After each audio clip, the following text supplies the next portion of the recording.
people are taking it as testament that James Gunn is gonna get fired. What's going on, guys? Today I'm making a video about all the stuff that's been going on social media regarding James Gunn and his visit to other YouTube channels, but not mine. I'm really happy for them. Really happy for them. I just want to show you something, James Gunn. This is your friend Zack Snyder. He was in my channel before. He was here on a live stream. Just FYI, just throwing that out there, just in case you don't think that I'm a valid YouTuber. So there it is. So just keep that in mind next time you're doing the rounds on all these YouTube channels. My channel has been very supportive of the work that you do in the DCU as a whole. Just keep that in mind. Just putting it out there. Okay, enough about that. Let's talk about all the stuff that's been going on social media. This is a question that Eric Voss asked James Gunn regarding marketing, because one of the things is that James Gunn, DC Studios, and Warner Brothers as a whole, they have been extremely conservative as far as spending money. And I think going to those events is very pricey. You got to spend a couple of $1 million just to be there on Hall H, or whether it's New York ComicCOn.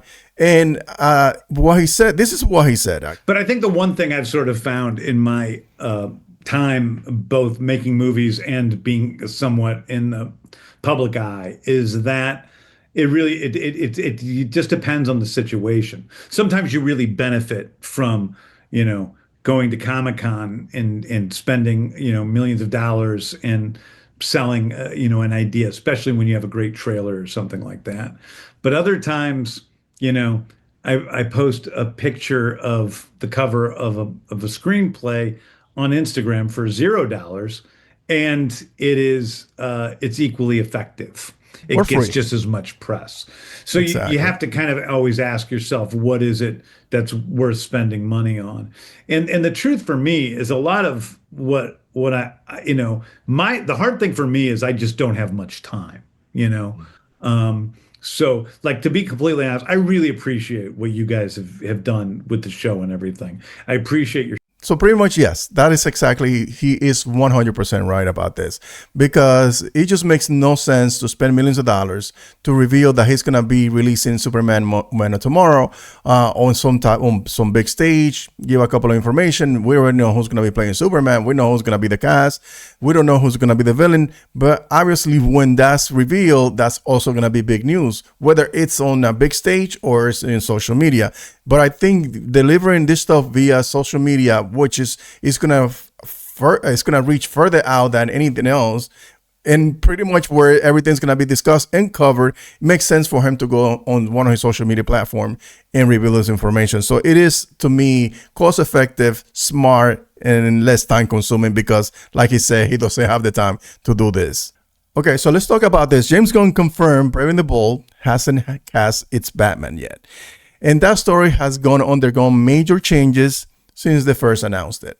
Listen, I still have my reservations about this information, because I got a feeling like we gonna get something in the Clayface movie. Like, you cannot build this beautiful gothic Gotham for the DCU and not give us a hint of what's to come of that individual being in that universe. So But I'm just gonna take your word for it.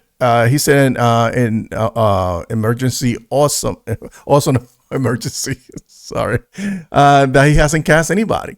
Listen, I know the Batman problem has been a huge thing for James Gunn since day one, especially how successful Matt Reeves' Batman has been.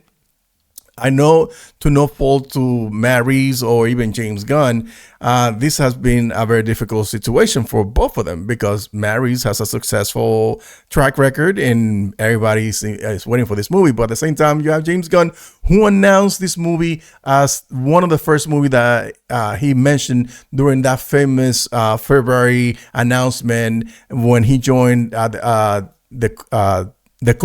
when he became the co-head of DC Studios, and he announced for his slate Gods and Monster, one of the first movies that he mentioned was the Batman Brave and the Bold, which is based on the Grant Morrison run.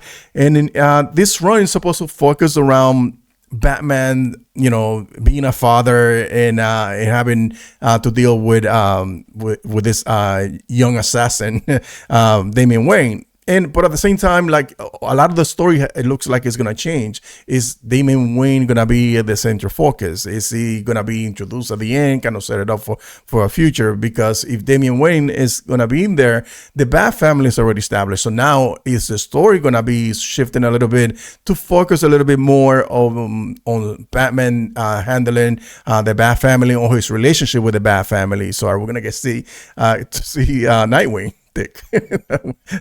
So we're gonna.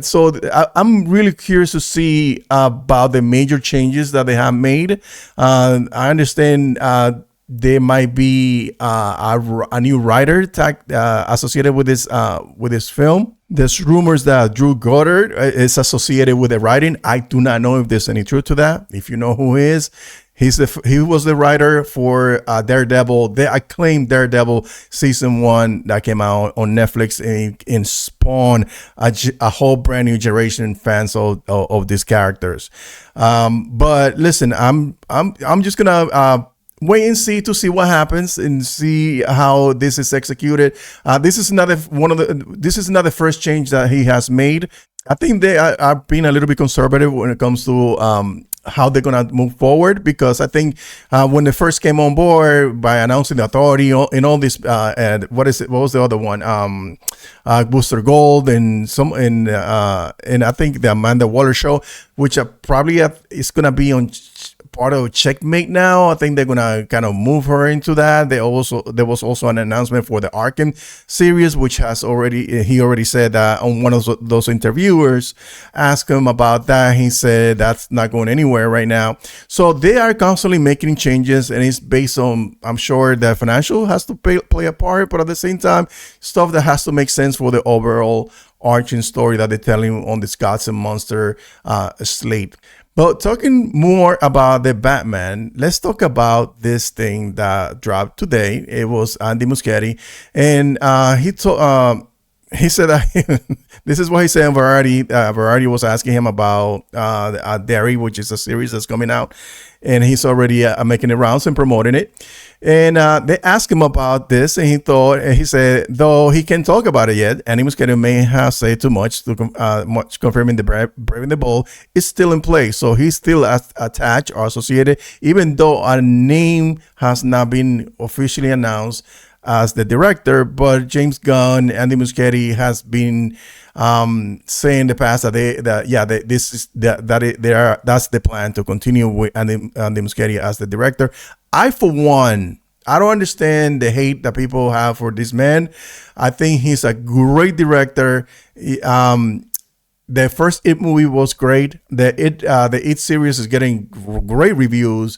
The second one was a little bit mid, but that's not a fault to him, because I think it's got to be blamed on the screenwriter. Somebody tweeted that out. I was like, you got that right, my friend. And I think and in all the issues that you may have with the Flash movie, and this director has nothing to do with his ability to direct a great Batman film. If you're going to watch the movie and see all the action scenes, the mood, the settings for when Batman was on screen, chef's kiss. So I have no problem with him directing the movie. And and again, going back to the whole basis that you think that this is a bad director because of the Flash movie had to deal with a lot of issues, and you don't even understand it. You cannot even begin to comprehend all the changes that he had to make last minute to make this movie work. Whether it was the VFX, introducing new characters, removing some characters, changing stories, changing the ending, removing certain things, like it was madness. So for him to be able to deliver a decent movie, because I still think that the Flash movie is a decent movie. It's not great by any stretch of the imagination, but I think it's a decent movie. So based of all the craziness that he was dealing with, and he was still able to deliver a decent movie. To me, it tells me that he's a great director, and he can definitely deliver a great movie. So listen, he said we have to wait a couple of months to start talking about it. I screwed up already. So I think he wasn't supposed to say anything. So, but I think what this means that in a couple of months we're gonna hear some more information about the Brave and the Bold, and we're gonna get to hear about casting information, who might be the villain, and all those things that makes us sweaty nerds tingle. But yeah, so I think this is what's happening in the DCU as far as Batman Brave and the Bold. And the last thing that I'm gonna be talking about today is this little clip that is making the rounds on social media, and it's from the interview from Boba Talks. Shout out to Boba Talk, man. I'm happy to see him interviewing James Gunn. He's like one of the real ones. I follow him religiously, and I think he's doing a great job. So I think you should keep it up, buddy. You're doing great. But anyway, so this is something that he asked him, and we'll get further into it because people are taking it out of context, of course. Absolutely. So one thing I've been really curious about is you've referenced things like Peacemaker Season 2 and Lanterns setting up different threads and arcs. How far do these arcs go? Like, do they culminate in Man of Tomorrow, or can we expect them to go further than that? Yes, they definitely go significantly further than Man of Tomorrow. Okay. So now, whether or not that'll be me that's able to fulfill that promise depends on a lot of things in life. But yeah. Yeah, so that little piece of information, people are taking it as testament that James Gunn is going to get fired. And to me, this is the mindset of a filmmaker who understands the business side of Hollywood or storytelling. James Gunn isn't operating on a blind optimism. He's working strategically with optimism.